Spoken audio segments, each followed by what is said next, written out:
The holidays are the most dangerous time of year for your pet. And did you know that poinsettias, they're not deadly to dogs, but things like grapes or raisins in that special holiday salad could be. So joining us this morning, we've got two vets that are going to break down kind of the do's and don'ts. Veterinarians Marty Becker and Natalie Marks joining us this morning to help kind of set the record straight on what you need to maybe watch out for. Good morning.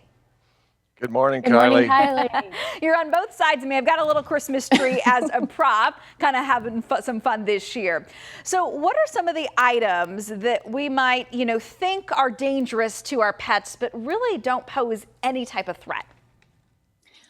Well, I think the one thing that we have to remember is that we do want to be proactive and make sure that our house is safe. We don't want to necessarily put things that could cause our pets GI upset or to not feel good. But some of the holiday hazards that we've commonly thought of as being really, really dangerous are not that. Poinsettias are a common one. Yes, if your pet gets into that and starts chewing leaves, they can certainly get some GI upset like vomiting and diarrhea, but it's incredibly rare for us to see a true toxicity from poinsettias. Same thing with tree water. If your cat gets into the tree water, they're probably going to have a tummy ache, but call your veterinarian before you rush that cat into the emergency room. One thing we do want to clear up though is chocolate. So chocolate is a hazard, but it's dose dependent and dependent on the type of chocolate.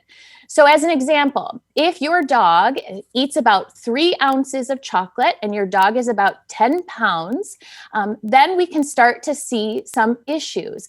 Dark chocolate is worse. Baker's chocolate is the absolute worst that you could see, but it's really dependent on dose. Smallest dogs like Samantha right here, they're the ones at risk. So call your veterinarian. We need to make sure that people understand, again, it's the type of chocolate and how much that was eaten compared to how much your dog weighs. Interesting. And I had no idea about some of those things that just over the years, my mom always said, oh, gotta get that away from Sadie and Murphy. Marty, I want to talk to you. I think you're on the other side. You flip spots. Marty, let's talk a little bit about things that can be really deadly and what we need to watch out for. What are the 3 things that you would say maybe avoid having out this year because of the pets? First of all, I noticed my colleague got Samantha in there. Way to go, Dr. Marks. So touche for you. By the way, Natalie and I have practiced 60 years together. Neither one of us have ever seen a case of toxicity from a poinsettia ever.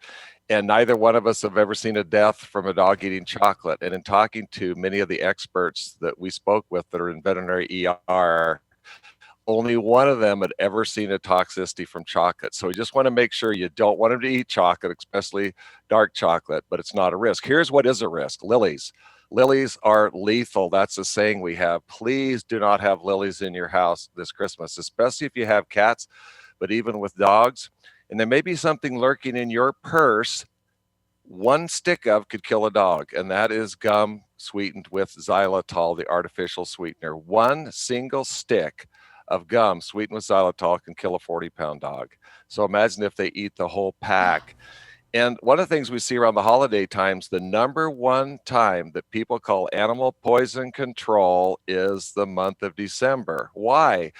Family members come, moms and dads, grandmas and grandpas, aunts and uncles. They have prescriptions. They leave them on the bedstand or on the bathroom counter, or they drop pills, or they're in chemotherapy and they're using a lotion and the dog licks them and they end up calling animal poison control and ending up in ER. So poinsettias, fine. Lilies, lethal. And make sure, again, you can give a little bit of lean meat, but anything that has xylitol, sometimes it's peanut butter, sometimes it's pancake syrup, it can be in jellos.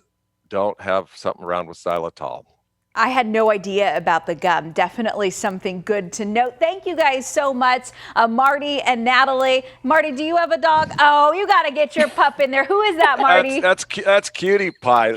Samantha's so jealous. Samantha. Get your dogs. Get Samantha. Hi, Samantha. Thank you. Yes. The do's and don'ts this holiday season and things I think none of us really realize. We appreciate your time this morning. Thanks for joining us. Yeah, of course.